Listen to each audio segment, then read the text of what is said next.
இது வந்து மாம்பழ புடிங்களா? ஆமாம், இது சாப்பிட்டதுக்கப்புறம் கொடுத்தா ரொம்ப நல்லாயிருக்கும். இப்போ நிறைய மேங்கோ சீசன் இல்லையா, நிறைய பழம் ஆற்றுல இருக்குது. இந்தமாரி இது கொஞ்சம் ஜூஸி பழம். அந்த அந்த பழத்தை வந்து நல்லா கட் பண்ணி ஜலம்னா விடலை, அப்படியே அந்த ஜூஸ் மட்டும் எடுத்துட்டுருக்கேன். அது வந்து இந்த டம்ளரில் 1.5 டம்ளர் இருந்தது. ஸோ 1.5-2 இருந்தாலும் பரவாயில்ல. எவ்வளோ இருக்கோ அதுக்கு பாதி அளவுலேருந்து 3/4 அளவுக்கு பால் எடுத்துக்கணும். ஓகே. அப்புறம் துளியூண்டு இதுமாதிரி 2 பிஞ்சு வந்து உப்பு. ஆமாம், உப்பு. சுகர் வந்து ப்ரௌன் சுகர் போட்டிருக்கேன், இல்லை என்ன சுகர் வேணாலும் போட்டுக்கலாம். அது 2 ஸ்பூன் போட்டிருக்கேன். அப்புறம் இந்த பால், இந்த பால் இருக்குல்ல, இந்த பாலையும் விட்டுட்டு எல்லாத்தையும் நல்லா மிக்சியில் போட்டு நல்லா அடிச்சுட்டுருவேன். இப்போ ஓகே, ஜலமே விடக்கூடாது.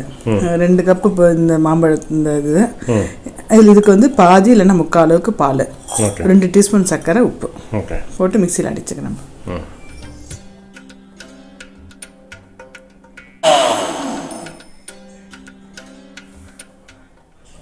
இந்த அரைச்சிட்டேன் இல்லையா, அரைச்ச விழுது வந்து அடுப்பில் வச்சுருக்கேன். இப்போ அடுப்பு வந்து ஓரளவுக்கு சிம்மில் வச்சுருக்கேன். கைவிடாமல் கொஞ்சம் கிண்டுறேன். கொஞ்சம் திப்பி இல்லாமல் நல்லா நைஸாக. இப்போ அந்த பால், சர்க்கரை, கொஞ்சோண்டு உப்பு போட்டு அரைச்சிருக்கேன். சும்மா லேசாக கொதி வரட்டும். கொஞ்சம் கொதி வந்ததுக்கப்புறம் கொஞ்சம் கார்ன்ஃப்ளவர் போடுவேன். ஓகே, நல்லா அரைச்சிருக்குல்ல? அது நல்லா அரைச்சிருக்கேன். கார்ன்ஃப்ளவர் இருக்குல்லையா, அது ஒரு நல்ல ஒரு 3 ஸ்பூன் எடுத்துட்டுருக்கேன். 3 ஸ்பூன் எடுத்துட்டு சும்மா ஒரு 1/4 டம்ளர் பால் எடுத்துட்டு நல்லா அதை வந்து இது கரைச்சிக்கணும். கரைச்சிட்டு அந்த மாம்பழ பேஸ்ட்டில் விடுவேன். நல்லா திக்காக இருக்கும். திக்காக இருக்குது. கார்ன்ஃப்ளவர் போடுறது வந்து திக்காக.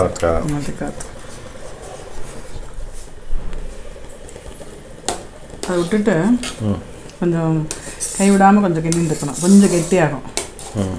அதாவது எப்படின்னா எல்லாம் ஒன்றா கலந்துட்டு அப்படியே கெட்டியாகிட்டு கொஞ்சம் நல்லா வெந்து கொஞ்சம் திக்கிப்பே பாருங்க, திக்காருதா?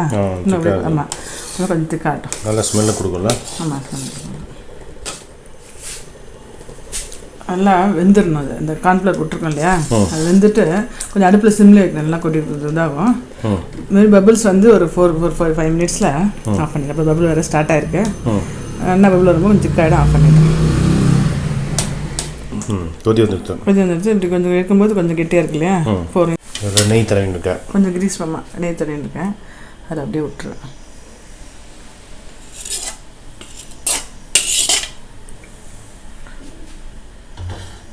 நல்லா ஆறணும். அது நான் கொஞ்சம் நல்லா ஆறினதுக்கப்புறம் அப்படியே ஃப்ரீசரில் வச்சுருவேன். ஃப்ரீசர்லேருந்து ஒரு மினிமம் ஒரு 4 to 5 hours வச்சோம்னா இதாகிடும். அதுக்கப்புறம் எடுத்து காமிக்கிறேன். ஓகே, ஆறுனதுக்கப்புறம் தான் வைக்கணும் ஃப்ரிட்ஜில். நல்லா ஆறிடணும். ஆமாம், 2 hours ஃப்ரிட்ஜில் வச்சு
இந்த மாதிரி இருக்கும்.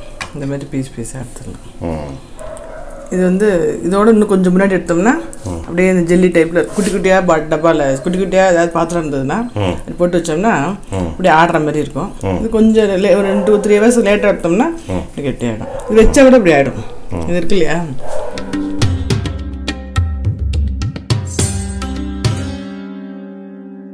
நல்லா மீல்ஸ்லாம் ஆனதுக்கப்புறம் ஒரு 2 பீஸ் எடுத்துக்கலாம் இல்லை? ஆமாம், 2 பீஸ் எடுத்துக்கலாம். அது அப்படியே எடுத்து ஒரு 1 hour வெளில வச்சுங்களேன். கொஞ்சம் ஜெல்லி டைப் குழந்தை சாப்பிட ரொம்ப இஷ்டப்படுவாள். ஸோ அந்த மாதிரி ஜெல்லி வேணுங்கிற வாழ்க்கை அந்த மாதிரி கொடுக்கலாம். இது வந்து கொஞ்சம் மைசூர் பாக்கு மாதிரி இருக்கும். ஆமாம், சூப்பராக இருக்கும். ஒரு 10 நிமிஷம் வேலை தான் அது. அப்படி ஈஸியாக அப்படியே வெளியே வச்சிடலாம். அப்படியே வெளில வச்சிடலாம். வெளில வச்சுட்டு இது இப்படி கொஞ்சம் நேரம் வச்சு இப்படி லேசாக அப்படி விட்டுப்போம். இது கொடுக்கும்போது சர்வ் பண்ணுறதுக்கு அழகாக இருக்கும் சாப்பிட்றதுக்கு. ஆமாம்.